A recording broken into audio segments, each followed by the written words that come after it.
Pero wala akong nag-starting bangin. Ano walang pera? Wala nga akong pera. Ano nga ibibigay ko sa'yo? Wala akong starting, di ba?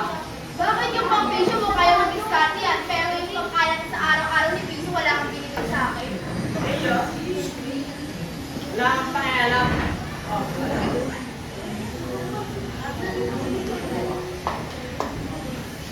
Umalis ka na nga, mag-iwalay na nga tayo.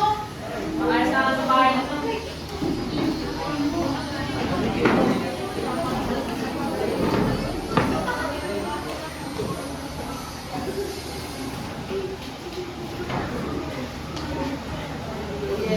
Wala. Uy, kamusta ka? Kamusta ka, sir? Eto, ganun pa rin. Wala mo punta. Diyan lang sa kaibigan mo. Parang star. Ayoko, di naman ako naniniwala dun sa God mo eh.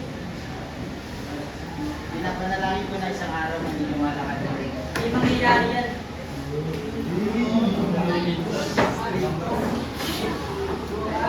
Uy! Eto, ganun pa din. Puro problema sa bahay dahil dyan na bigay ng pagkain sa mga bata.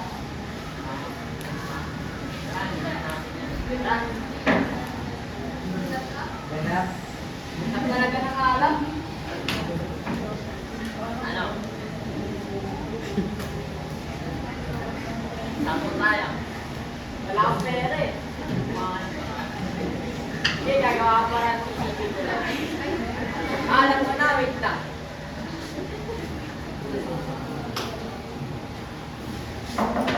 Kaso, kung ikaw pala yung Elmo na parito ka. May sasadyan lang sana ako. O sige, ano yun? Pwede namang nangyayari ako ng pera kahit magkano lang. Ang bibigay ko na sa mga anak ko kasi wala silang bawal. Sigurado ka ba na para sa mga anak mo? Sigurado ako.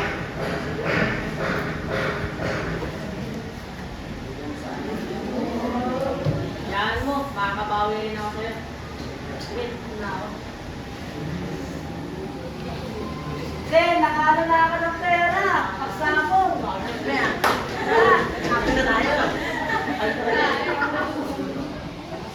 Oh, nandiyan na tayo.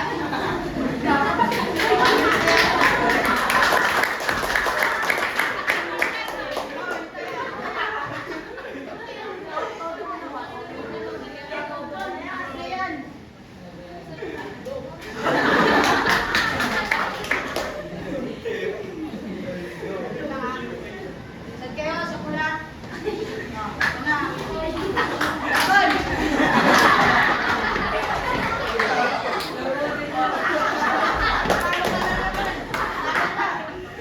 Wala, ano ba kayo, Marco?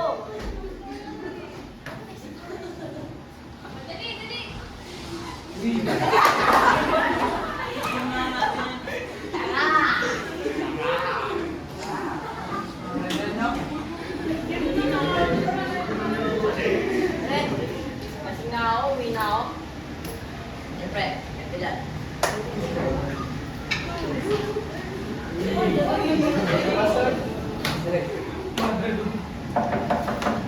Baka na naman galing, bakit amoy kalak ka na lang?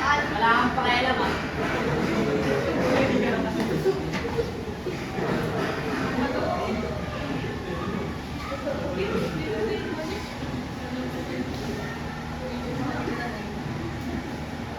Uy, kung isa ka wala ka naman tinunod din sa bahay, kundi mag-inom, kundi kumain, kundi mag-inuman ka sa kumpare mo, ano, wala kang paa? Manahimik ka dyan. Matutulog na ako. Kasakit ka sana kinabukasan. Sakit ang katawan ko. Ano na naman naririnig ko sa'yo? Di pagkain ba tayo dyan? Kung nakikita ka magpagkain, di ba Piso, wala kang maibigay sa akin? Ano pa na to? Pati pagkain wala.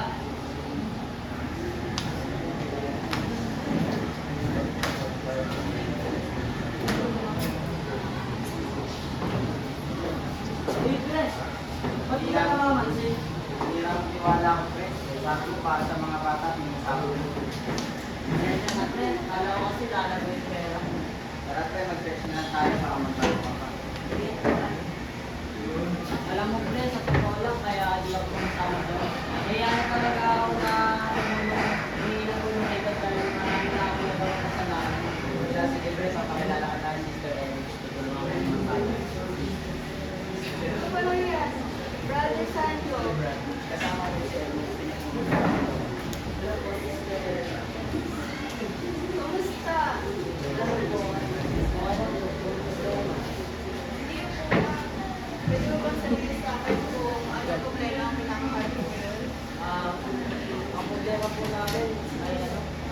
kailangan po ng pera, pero ang salamat ko po dahil sa vision. Sabi sa Bible, sa Romans chapter 6, verse 23, ang kabayaran ng kasalanan ay kamatayan, ngunit ang kaloob ng Panginoon sa atin ay buhay na walang hanggan. Kaya, tandaan mo, Edmo, kasi sila tapos ang buhay, kundi babalik loob sa Panginoon.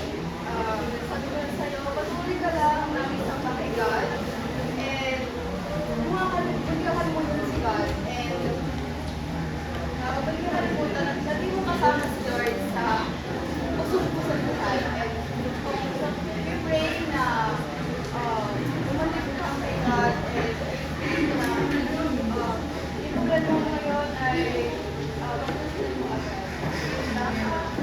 Meron ba kaming bukas, yung gonna be na worship, worship na punta ka.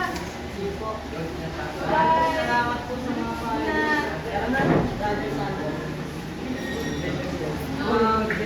Sarap pala ng buhay ng pagkasama ng sa Talaga po pagkasama ko natin sa mga Nag-sorry si Edmo sa pamilya niya. Iyaya niya ang kanyang pamilya na magsimba para magpuri sa Diyos at dahil doon ay naging maayos na ang relasyon nila ng kanyang pamilya.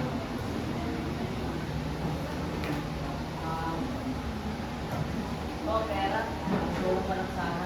Baka galing lang naman yan sa vision mo ah. Meron na kayo dahil sa atin kayo. Maganda sa atin mga paniwala. Dito mga anak ko. Sana patawarin niyo ako sa nagawa ko kasalanan. Mga nagawa ko. Makanaya, guys, assistant bago ka.